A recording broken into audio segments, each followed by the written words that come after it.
Today, I am starting a new series here on my YouTube channel called the Certified Next Generation Firewall Engineer. In this series, I'll be doing something I haven't really done too much of on this channel, and that's actually teaching you. I've made a lot of videos reviewing certifications, I've solved various problems with Palo Alto Networks firewall, but what I haven't done is actually help prepare you for the certification by walking you through all of the knowledge that you need to know for one of them. But that changes today. I am going to start teaching all of the topics covered in the Next Generation Firewall Engineer certification. I'm going to go down the datasheet for the certification and just teach one topic at a time. If you're new to this channel, know that I'm not just a bum off the street.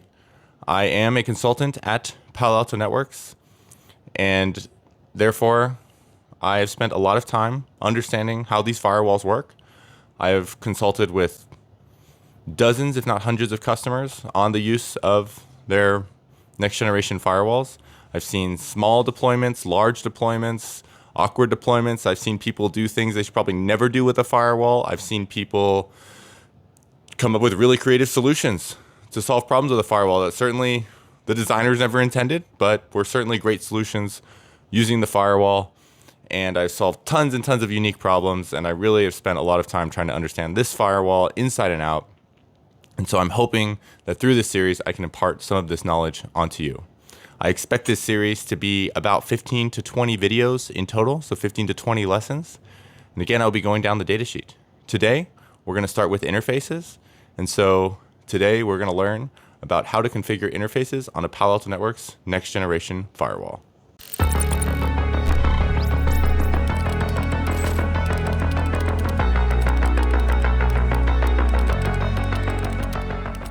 Today's lesson is part 1.1 of the Palo Alto Networks Certified Next Generation Firewall Engineer certification, and that is about configuring interfaces. And specifically, there are 6 interface types listed, so we're going to cover each of those.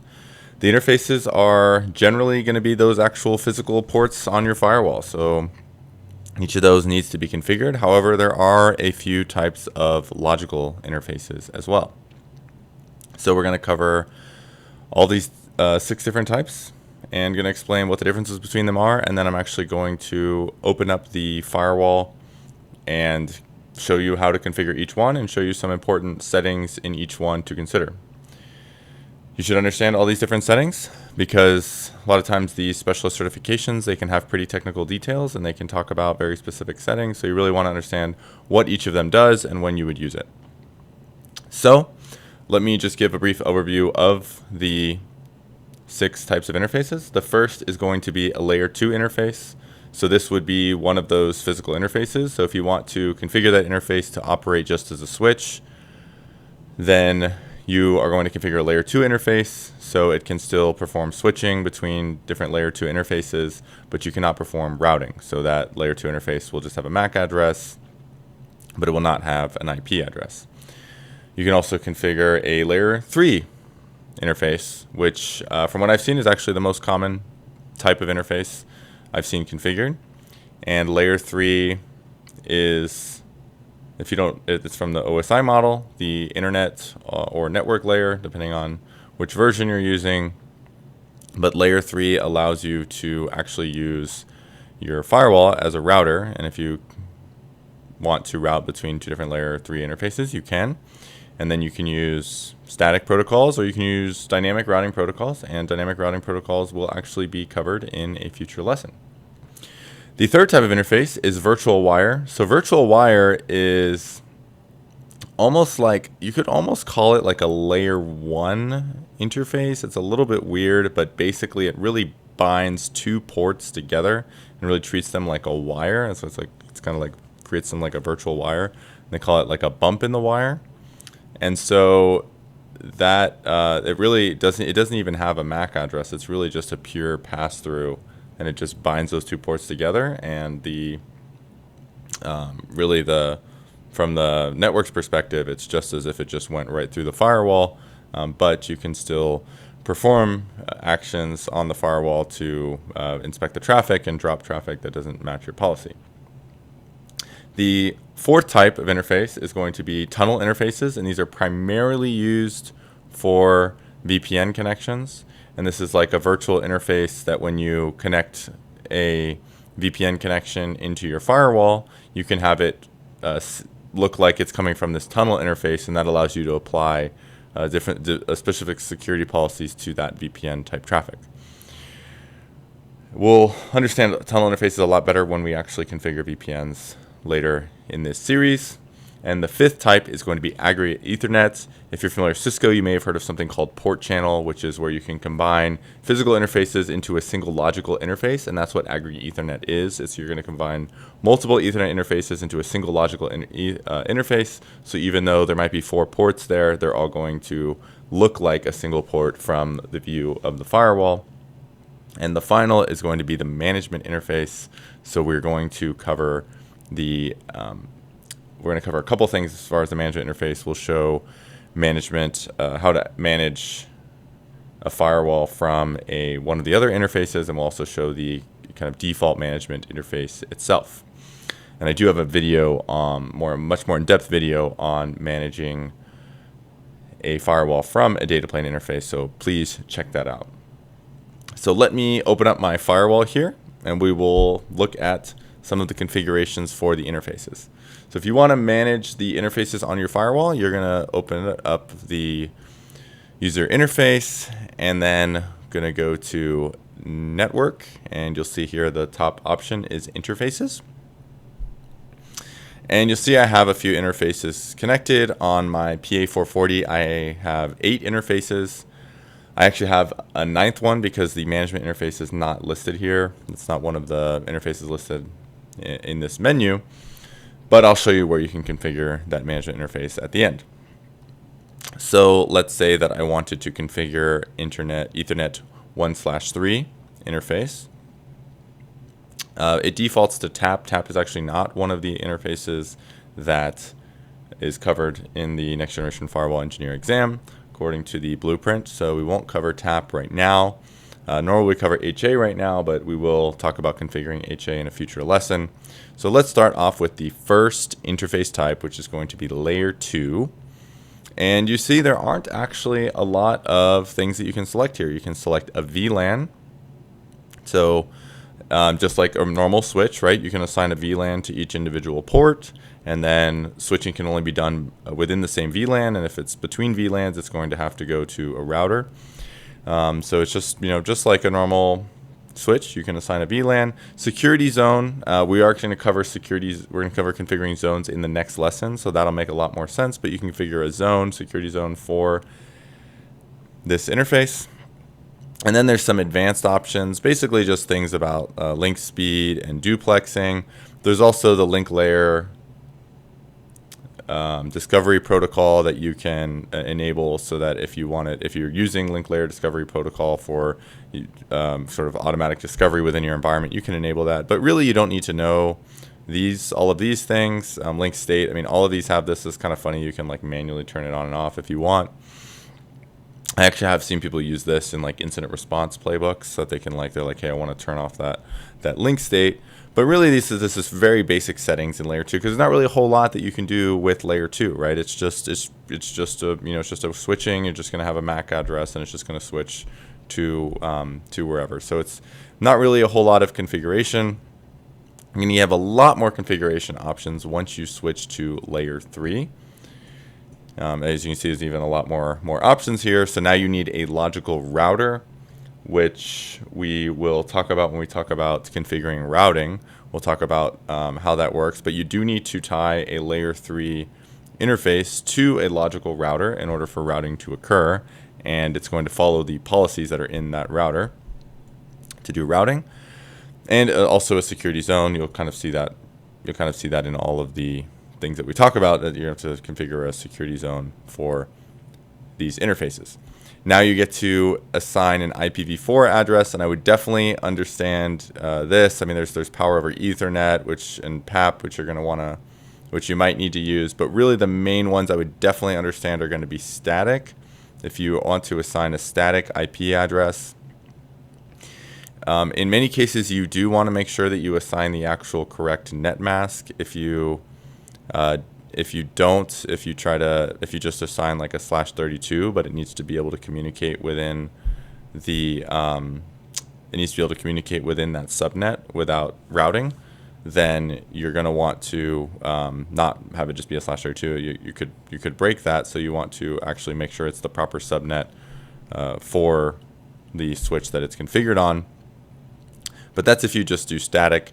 If your interfaces are receiving their IPs from DHCP, then you are going to want to configure DHCP. Select DHCP here, and you can send the host name if you'd like, and then you can automatically create the default routes provided by the server, so then you don't have to configure the default route in your logical router, virtual router. And then you can add a default route metric. But the main thing I would definitely make sure to understand, you can either configure static or DHCP for IPv6. You can also do static and DHCP, also PPPoE if you're doing power over Ethernet. There's also SD-WAN configuration. We are not going to talk about SD-WAN, I believe, in this course at all. That's correct. Yes, we're not going to talk about SD-WAN in this course at all. So I'm going to skip this, but just know that for layer 3 interfaces, you can configure SD-WAN if you want to use software-defined wide area networking. And finally, there is the advanced options, where we have these same things from before: speed, duplex, and state. You can configure a bunch of things here about ARP, and I mean all this, a lot of this stuff you don't really need to know. You can configure the custom MTU size. I definitely have seen. I think that's really important to know. But one thing here that's used a lot, and you definitely are going to want to know, is this management profile. And this is going to be if you want to perform various management functions from the firewall. And that's not just managing via like managing, like logging into this portal, or managing via SSH the configuration. That could be something as simple as, hey, I just want to be able to ping this interface. And so you see I even have one here called ping only. But if you want to tie a management profile, you see that you have to create the management profile, and you have a lot of options here. So you have, HTTP, HTTPS, Telnet, and SSH. These are for actually managing the configuration of the firewall. But then you have various network services. So this is really, really important if in your environment you need to be able to ping the firewall. Maybe you do some kind of ping sweep to make sure everything is up. You need to be able to do SNMP. At some point we'll talk about user ID. But if you're using user ID, or if you need to have response pages, which is also something we'll talk about later in this lesson, then these are things that you need to select. But definitely in your environment, if you're using something like ping or SNMP for managing your network, you need to go in here and actually make sure that it has a management profile with those options selected. The management profiles are very, very important. Definitely strongly recommend that you understand those as you are preparing for your Next Generation Firewall Engineer certification. All right, those are the basics of the Layer 3 interface. Let's move on to the virtual wire. So the virtual wire is interesting because you actually have to create a virtual wire before you can start assigning interfaces. So if I go to virtual, I have to go here, go to virtual wires, and I can create a virtual wire. If I just name it like demo wire, and then create. Now, if I go to the interfaces and say I wanted to create a virtual wire between 3 and 4, remember, a virtual wire basically ties those two interfaces together, and they're not going to have a MAC address. It's just going to pass everything right through. So there's no switching, no nothing that goes on. Anything that comes in that interface is just going to go out the other interface, and vice versa. So we're going to have 3. So if we wanted to make this virtual wire, now we can tie it to the demo wire that we just created. We have the same things here: link speed, link duplex, link state. We could do the LLDP. Again, we don't have a MAC address, but it will create one if you do that. But it just kind of depends on how transparent you want to be. And then security zone, again, we'll talk about this tomorrow, but this does still allow you to have zones. So you can still have an internal and external zone, even if you want to have that bump in the wire. So we can say OK. And then here I can tie if I make 4 also virtual wire, I can tie this to that same demo wire, hit OK. And now those two, if I was to commit this, which I won't, those two will now be tied together like that. So 3 and 4 on my firewall would be tied together, and everything that comes in 3 will go out 4 and vice versa. So there's no need for any switching or anything like that. And then if I go back to the virtual wire, you can now see there the two are listed here. So definitely you're going to want to understand virtual wire. All right, let's move on to tunnel interfaces. So if we go here, we can see there's a tunnel tab. And you can actually see I have some tunnels configured for Global Protect for the VPN. Also, if you have site-to-site VPNs, you can configure tunnels for that as well. It's pretty straightforward. It's very similar to kind of like a layer 3 because it says IPv4. You can add a management profile even. You tie it to a router so it can do routing. But just think of this as very close to a layer 3 interface, but it's going to be much more logical, and it's going to be tied to a tunnel. So to either like a site-to-site tunnel or a VPN if you're client to server VPN tunnel that is created. And then basically it's going to act as a virtual interface. Hey, I've hit this tunnel, so now I'm virtually acting as an interface from this source IP, doing this type of routing, etc. So that's what a tunnel interface is. And number 5 is going to be an aggregate Ethernet interface. And like I mentioned, this is when you kind of bring multiple Ethernet interfaces together and they operate as one. If I go back to Ethernet, I can actually delete these, or I guess I delete one at a time. And let's delete this one. All right, so now I'm going to I have to create an aggregate group. So if we want to make this layer 3, as you can see, it says 1 to 4. So that's how you know on the PA440 it only supports up to 4 aggregate groups. So we'll just make this 1. And we won't have to assign any of this so far. But now, when I create if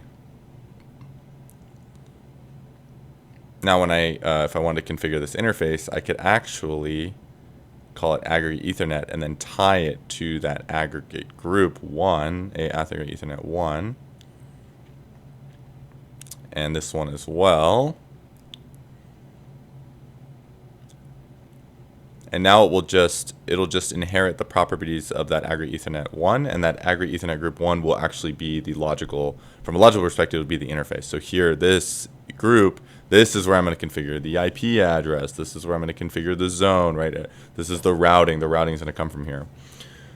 In case you're not familiar, if you have kind of a limited networking background, the reason that you do this is kind of a couple reasons. One is if you want to increase the throughput. So if you have like a 1 gig Ethernet port interface, and it can only do 1 gig in one direction, you want to double it, then you can kind of connect multiple together, and then now you get to take advantage of the throughput of both interfaces combined. The other reason you do this is for redundancy. So if you have kind of a high high availability environment, an environment where things need to be up all the time, then one of those wires goes bad, it'll still continue to process traffic while because the other one will be up. And then after you detect that wire is bad, you can set up some kind of alert.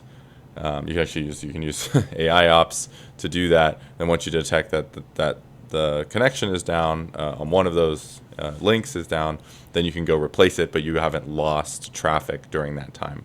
So that's the reason that you kind of do aggregate Ethernet, and that's how you do it. So you create an aggregate group, you just tie the interfaces to the aggregate group, and then you can actually configure the interface, really like how, it can be layer 2, layer 3, virtual wire, HA, so you can configure it just as you would a regular interface, but now it's basically a logical interface that's really a combination of a few physical interfaces. So that is aggregate Ethernet. And finally, let's talk about management. So I already talked about the management profiles and how you can manage from a data plane interface, but let me show you where you can actually go configure the kind of standard management interface. So every Palo Alto firewall is going to have one on there that says MGT, and that's going to be your out-of-band management interface on that firewall. And if you are accessing that, you need to configure it as well. So if you go to device, and then here I'm in users, setup, and it took me right there, which is nice. So go to interfaces and management, this interface right here. It'll load, just give it a second.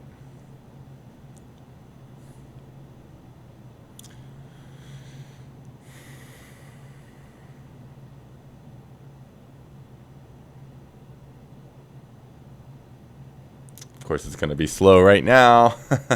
So close. Let me just reload this. Here we go. Let me stop. All right. So you can configure the IP address. Again, it can be static or DHCP. As you can see, I have mine configured static and my default gateway. You can configure so really similar to the management profile. You can configure which of the administrative management services, which of the network services. As you can see here, I want to be able to ping it. You can limit the IP addresses. This is pretty common. You pretty much usually want to lock down who can actually manage your firewall, what IP addresses they come from. So if you want to limit if you have kind of a predictable set of IP addresses that your firewall managers are going to be working from, then you can put those IP addresses here. You can put the subnet here as well. If you want to configure IPv6, you can do that as well. And then you can custom configure the MTU size or the speed as well. So you have a few options here with the management interface. It's pretty similar to like a layer 3 interface, but that's where you go configure it, and you can configure it separately from the other interfaces. So in summary, we talked about 6 types of interfaces. We talked about layer 2, which allows you to use the firewall as a switch between 2 different layer 2 interfaces. Your firewall can do switching. We talked about layer 3, which allows you to use it as a router. You can configure an IP address for a layer 3 interface. You can configure a logical router. You can configure management profiles, and then now you can route within your network using the firewall. We talked about virtual wire, which actually binds 2 ports together so that they're just passed through. Everything that comes through one interface goes out the other, and vice versa. No switching or routing needed. We talked about tunnel interfaces, number 4. And tunnel interfaces are used for VPNs, such as site-to-site VPNs or client-to-server VPNs, which give them a logical interface that you are connecting into, and then that once that tunnel terminates, the sort of source of that terminated traffic will now be from that logical tunnel interface. We also talked about number 5, Aggregate Ethernet, which allows you to group multiple interfaces together, multiple physical interfaces together into one logical interface, which can have its own IP address, for example, its own zone. It can be treated as one interface from the logical perspective of the firewall. And finally, we talked about the management interface, which is going to be that out-of-band management port. It's going to be an MGT on your firewall. It's going to be managed separately, and you're going to have to actually go into a different tab. You're going to go into the device setup tab to configure that management interface. This was our first lesson of the Next Generation Firewall Engineer. Let me know if you found this lesson interesting, and if you'd like me to continue to make this video series. This will prepare you for the Next Generation Firewall Engineer certification, and I look forward to seeing you in our next lesson, in which we'll talk about configuring zones. Thank you.